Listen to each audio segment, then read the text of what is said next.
Hi అండి. ఇంకో కొత్త వంటకంతో మీ ముందుకైతే వచ్చాను. అవి ఏంటనుకుంటున్నారా? వీటిని రొయ్యలు అండి. అవి ఎండి రొయ్యలు.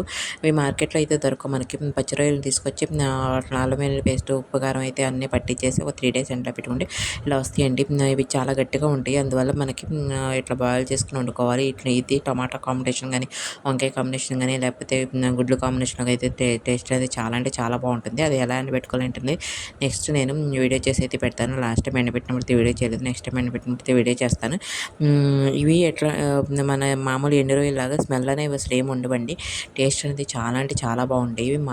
మేము ఇయర్కి ఒకసారి అనమాట ఒక 10 కేజీలు తెచ్చుకుని ఇట్లా ఎండలో పెట్టుకుంటాము. ఇయర్ మొత్తం వస్తాయి. ఇంకా నెక్స్ట్ ఏంటంటే ఇప్పుడు నేను ఈ రొయ్యలని టమాటాలు వేసి అయితే వండుతున్నాను. నా ముందు పావు కిలో టమాటాల వరకు తీసుకుని సన్నగా కట్ చేసుకుని ఉల్లిపాయ మగ్గిన తర్వాత ఈ టమాటాలు రొయ్యలు వేసేసుకొని అల్లం వెల్లుల్లి పేస్ట్ వేసుకుని మూత పెట్టుకోండి. వాటర్లో మనకి టమాటాల నుంచి వాటర్ వస్తాయి కాబట్టి ఎక్స్ట్రా వాటర్ అనేది వేయట్లేదు. అలాగే రొయ్యలు ముందే ఉడకబెట్టేసుకున్నాం కాబట్టి తొందరగానే ఉడికిపోతాయండి.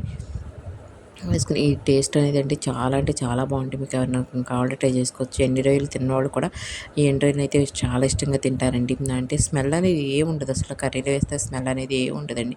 టేస్ట్ అనేది చాలా అంటే చాలా బాగుంటుంది. అలాగే దీన్ని పౌడర్ లాగా చేసుకుని వేసుకుంటారండి కర్రీస్ వాటిలో. అదైతే నేను ఎప్పుడూ చేయలేదు. ఇదైతే నేను ఇప్పుడే చేస్తున్నాను. అంటే నేను ప్రతి ఇయర్ చేస్తాము. పౌడర్ లాగా అయితే చేసుకోమండి. ఇట్లా రొయ్యలాగానే వండుకుంటాము. ఈ రొయ్యల గురించి మీలో ఎంతమంది తెలుసు? మీలో ఎంతమంది ఇలా రొయ్యలు ఇట్లా ఎండలో పెట్టుకుని వండుకుంటారు? నాకు కామెంట్ చేసి చెప్పండి.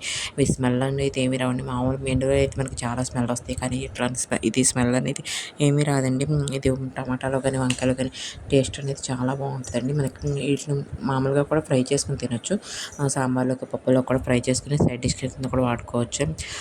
ఇట్లాంటి ఎన్నో కొత్త రకాల వీడియోస్ కోసం వెంటనే ఛానల్ సబ్స్క్రైబ్ చేసుకోండి. అలాగే మాకు ఎండు చేపలను కూడా మేము బయట కొనుక్కోమండి. అసలు స్మెల్ రాకుండా మేము ఇంట్లోనే ఎండబెట్టుకుంటాము. అది ఎట్లా ఎండబెట్టుకుంటామండి నెక్స్ట్ మీకు వీడియో చేసి చూపిస్తాను. అలాగే ఎండు చేపలని కర్రీ కూడా ఎలా చేస్తాను మీకు నెక్స్ట్ వీడియో చేస్తాను.